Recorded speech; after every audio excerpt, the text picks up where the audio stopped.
আসসালামু আলাইকুম।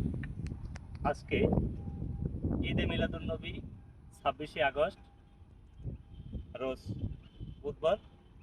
আজকে অবস্থান করছি কর্ণফুলী নদীর তীরে, কর্ণফুলী থানার অন্তর্গত এই জায়গাটিতে দাঁড়িয়ে যে কথা বলছি, যে জায়গাটি কর্ণফুলী নদীর তীর ঘেঁষে, এখানে নানা রকম কলকারখানা গড়ে উঠেছে এবং নদীর তীর ঘেঁষে রয়েছে বিস্তীর্ণ এলাকা জুড়ে কাশবন।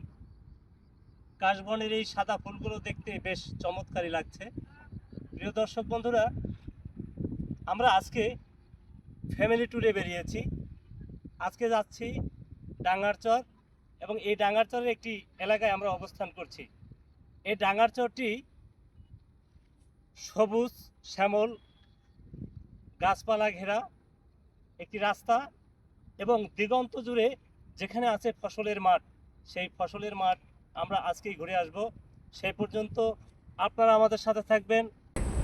আরও কিছু সুন্দর দৃশ্য দেখানোর জন্য আমরা ডাঙ্গারচরের আরও একটু সামনে এগিয়ে যাচ্ছি এবং এই দৃশ্যগুলো দেখার জন্য, আপনাদেরকে দেখানোর জন্য আমরা চলে আসছি ডাঙ্গারচরের অন্যরকম একটি জায়গায় এবং সেইখান থেকে আমরা ভিডিওটি ধারণ করছি ঠিক মোবাইল ফোনের মাধ্যমে। এই জায়গাতে আছে বন্য কিছু লতা পাতা, বন্য কিছু গাছ এবং দেশীয় কিছু গাছ এবং সামনে রয়েছে যাওয়ার জন্য একটি বাড়ি। করে আসেন।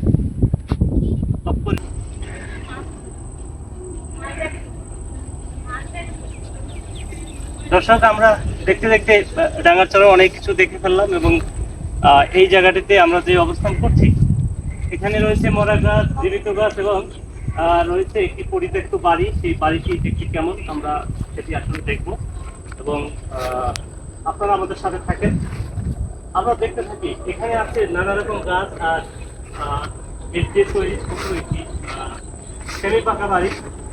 এখানে কি হতো না সেটা আসলে আমাদের এখনো জানা নাই, তবে এই জায়গাটি আসলে খুবই সুন্দর এবং এখানে খুবই দারুণ ফুলগুলো রয়েছে।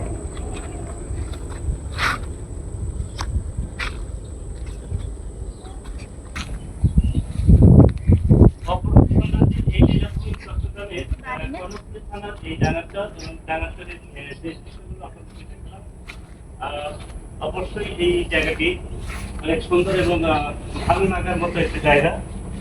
এখানে সচরাচর দর্শনার্থী আসেন না ঠিক।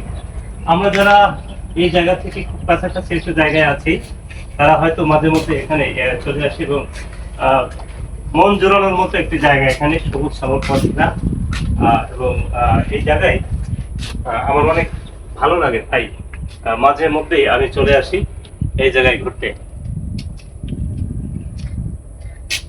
সবাই ভালো থাকবেন। আল্লাহ হাফেজ।